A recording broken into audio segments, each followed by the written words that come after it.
So he drops to the knee, he fumbles, and then he presents the ring and waits. Your job is to make sure you don't miss what comes next.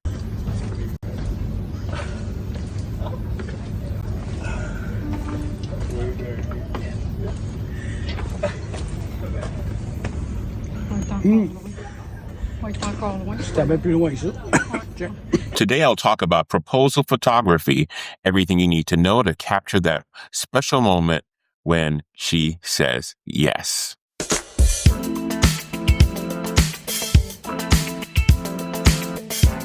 Hi, I'm Lynn Morton from the Shutterbug Life Podcast, and today I want to talk to you about proposal photography, capturing the yes without missing the moment.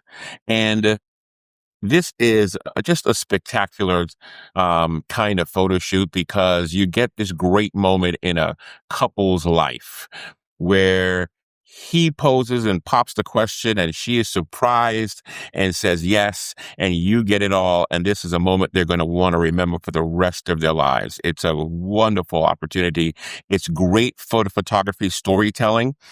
And even better than that, it can lead you to a follow-on opportunity. So I'm going to walk through everything from the pre-planning process to the moment of execution, what happens after the yes in this podcast episode. So you get a call, and it is a nervous groom to be, and he says, I'm going to pop the question, can you photograph it for me? And excellent. Now, the first thing you're going to want to do is really sit down and have a good client consultation. It's been my experience that most guys, grooms, they have a high level of what they want to do for the experience, but they haven't translated it to the photography yet. And so this is your opportunity to say, okay, good, let's hear your plan, and then let's sort of flesh it out and flesh out the logistics so that we can all be on the same page and get you some great photos from this once in a lifetime moment. And so it's going to be a lot about the logistics. Where are you coming from? Where are you going? What's the story? Where will you stand? Where will she stand? And you got to nail this down because fortunately, it's a great opportunity, but it's one of those that goes by very quickly and you can't miss the shot. It's a once in a lifetime event. And just like the kiss in a wedding, you got to get it and you got to nail it because there's no do-overs. There are no do-overs in this. So first in the client consultation, you're going to want to really nail down all of the logistics. Where are you coming from? And then you're going to go back and overlay your own scouting on top of it. So you want to know, first of all, what's this, where are you coming from? Where are you going to kneel exactly? Where are you going to position her when you kneel? And then where can you stand to make sure you get you get the faces? And then you're going to do photographer stuff like where will the light be? What's the background look like? Is it distracting? And then, where might you position yourself to get the best photographs and experience? So, so the follow-on scouting is I usually look at the time they're going to do it. And then I go back with my through my app and I look and see where's the sun going to be at that time. If I have enough time, I'm going to go to that location at the same time they're going to be there just to get a feel for, what it looks like in that light. And so I can plan appropriately. And then I'm looking at the background. I'm looking to see, okay, from where, he or said that they would be, can I get a nice clean shot from them there? Or do I need to suggest, he move somewhere else? So we're going to do all this before it happens. Now, there's usually a cover story involved, and that's part of the fun of it. You've got to, be able to flow with the cover story. In this proposal, this is at a winery. His cover story was the winery was doing some marketing photography, and he was going to be there, so they asked him to be in it. And so he's getting a tour of the winery from the guy in the blue shirt who is, part of the winery staff. And she has agreed, that we're in the basement. We're going through where, a lot of the barrels are. And she thinks she's just going through a tour. And, I'm just somebody who was hired by the winery to document it for their own marketing. In this one, he was going to. They were coming from dinner, and he said he's gonna, propose they go for a walk, down near this lake, and they'll just stop and sit for a while in this gazebo. And I was nearby, acting like I was a bird photographer, just taking pictures, ignoring them, and until the magic moment happens. And in this one, they're walking out of church, and she sees her dog, and like, what's my dog doing here? When she goes over to get the dog, that's when the whole thing happened. So there's always some kind of a elaborate cover story that, they'll do. And then your job is to blend in somewhere or to be out of the way. So you're either not noticed or she doesn't suspect you being involved with them. So you're just, you're there, you're blending in or not even seen at all. For one of them, I was across the street when they were coming out of the church. And so you couldn't even see me. I was behind a tree across the street, just waiting for them to go strolling. And then I would, pop out when the whole thing happens. So based on that, my gear strategy usually is I have my own trilogy. So this is my trilogy. If you know, trilogy covers just a wide range of focal lengths. I have a 14 to 35. I have my 24 to 105 to 8, and that's good for the portraits after the fact, or if I, get in closer. And then usually when you're waiting, you're far away. So I usually start with the 70 to 200 to 8 because I'm usually at a distance when they're doing the whole cover story and setup. And then after it's over, then I might transition to something else. Now, if you can, you might use two bodies, one with the 70 to 28 and with the 24 to 105 or whatever your medium range zoom is. I don't like carrying two bodies like that. So, I usually just have like either a lens flipper because the first thing I'm going to want to do for the critical shot is use a 70 to 28. And then after that, I have time to, with my lens flipper, transition to another lens if I need to.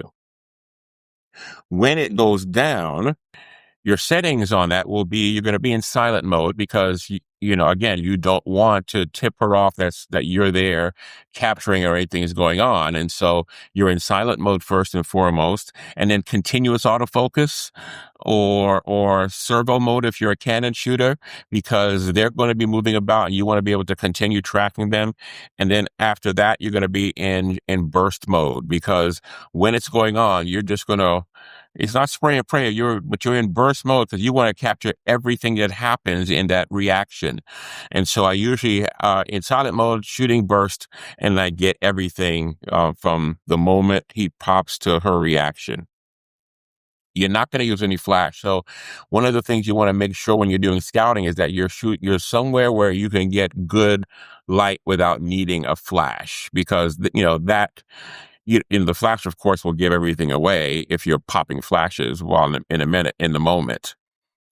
And which is why even when you're shooting it on, they wanted to do it, clients always want to pick the worst light to do their photographs. But if you are, and you are doing it, let's say in golden light, you have to watch and make sure you're not putting them in a place where you be in a backlight scenario.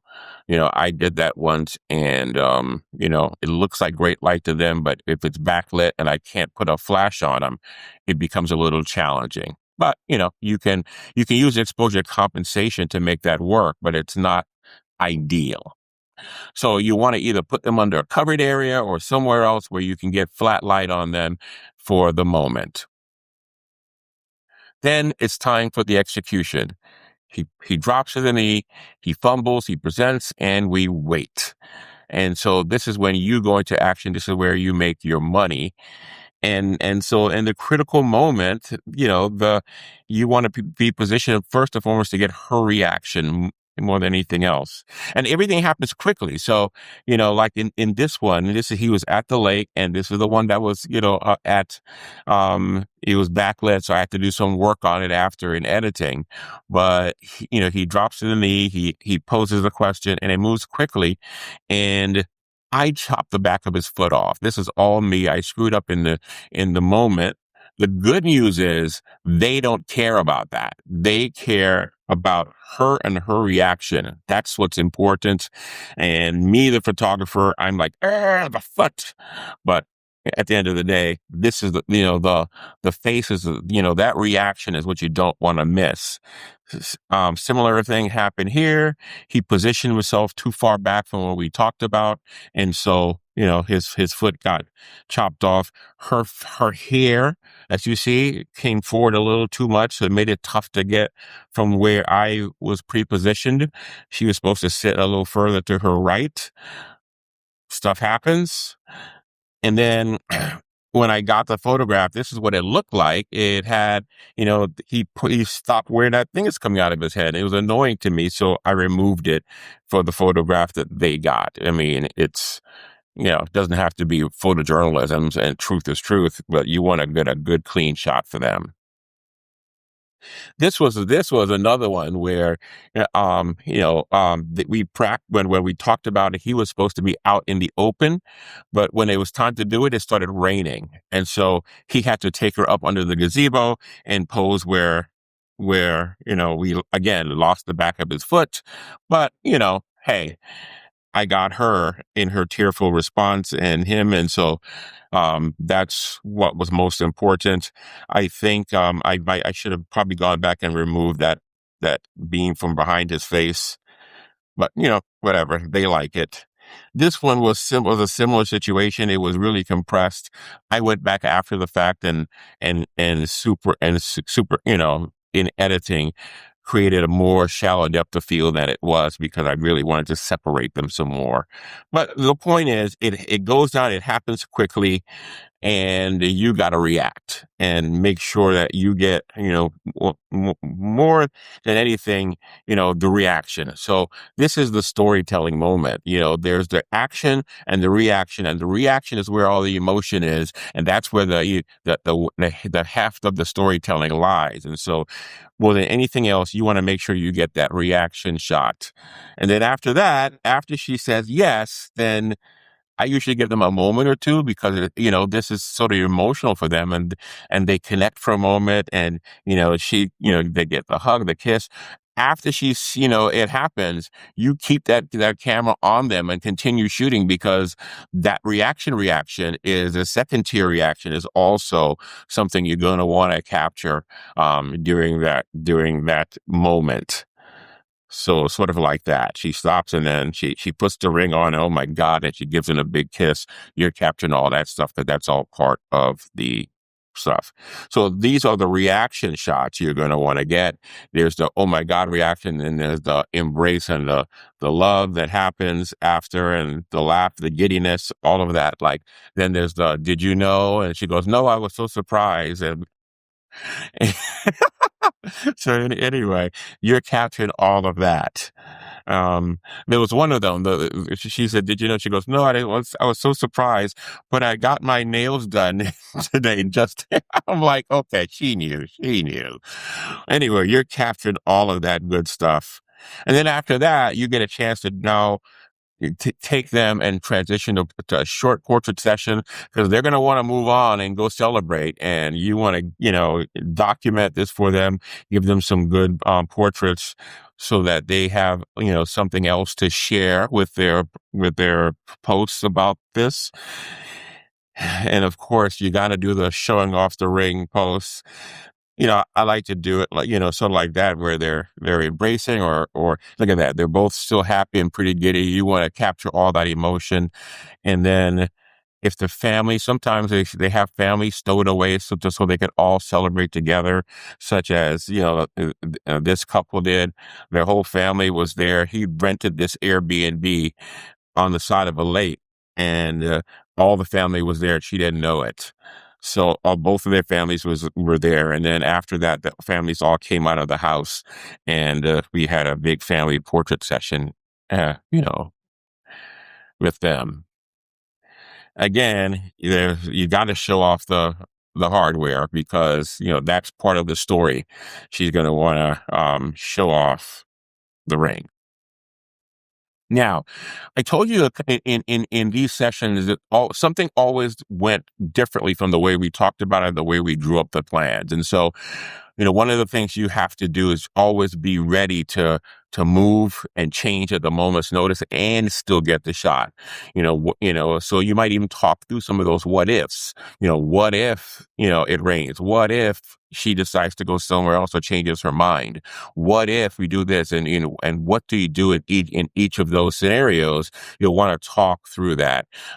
We don't know how predictable she will react to, whatever the cover story plan is. And um, so just think through those. And even even if it goes exactly the way you planned it, something else might happen, like rain on that day, like that we experienced, or she positions herself in a different place. Now you've got to quickly react and move. And it's always helpful if you have a lot of room around where it's done so that you can move. I got to tell you, in a gazebo seems like it's romantic, but it's not a good place historically because you can't move too much because those poles get in your way. So, something that's a lesson learned for me on the first one, but then the second one it was raining. So, again, got to react. So you go through the what ifs, but you also prepared for, life to happen. But even though life happens, you still got to get that shot. And so be prepared and always, be ready to react quickly and still get the shot. Now, the cool thing about this is there are business opportunities that you can get to follow on from this. And one is the engagement sessions, of course, which is the next thing that might happen. And then from the engagement, the next is the wedding, and then family milestones beyond that. So if you do this well and you create a good relationship with them, you can position yourself to be, their photographer for, all of life that comes after for a newlywed couple, which is kind of cool. I finished one at the end of the proposal photography. He looks at me and goes, "See you at the wedding." Booyah. That's what you want to hear because now, you don't have to go do some hard selling for probably one of the more lucrative photo assignments you can get. So that's pretty cool. And then one way to make sure you position yourself well for the following opportunities is to build it into the packages. I mean, you can do your proposal only package, but then you might do a proposal plus engagement shoot package. So it sort of builds in the follow-on opportunity, or you can build a package that will also give them a wedding booking incentive. After this, if you book within a week, 2 weeks, whatever, here is the incentive I can build in for you. And so you do these things to make sure that you use this as a springboard opportunity to new and better opportunities. And then the last opportunity you have is if there's a venue, you can partner with them to also get follow on. When we did the proposal at the winery, the staff guy he was so excited. He asked me if I would do a portrait with them in front of their logo here, so he can use that and tag me. And then he puts me into his database of vendors he would use if someone else came and said they wanted to do a proposal there. So, that's the cool thing also that you can get, with pairing these on the opportunities. And of course, the jewelers might be a good retailer that you can also pair with for a shoot like this, because they might want to actually see pictures of that for their own social media. So recap, this is a wonderful opportunity. It has to be done with lots of planning with you and the groom, making sure you've got the logistics locked down, make sure you've got the what ifs locked down, and then you've got to be ready for the shoot and ready to be flexible so that you can make sure you get that moment and you don't miss that once in a moment lifetime, because there are no do-overs. And then finally, after it's done, you give them a moment to connect and celebrate within themselves, and then you transition into a short portrait session that will actually lock down the whole series and the event properly. And then from that, you make sure that you look for the follow-on business opportunities to continue them with the engagement and the wedding, if that's possible, or with any of the vendors who might be adjacent to their event and what they're doing. And with that, you should have it locked down for one of the life's wonderful moments for this couple that's going to be eternally grateful to you for capturing that proposal.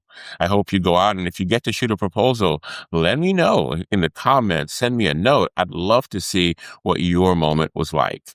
All right. Thank you so much for following us. Hey, if you know someone who could benefit from these podcast episodes, please go ahead and forward it on to them and share the love so that we can all continue to learn and get better together. Like and subscribe, you know the deal, and join me again next week. We'll talk photography about another issue in your Shutterbug life. Keep shooting, keep shooting, keep shooting. I'll talk to you soon.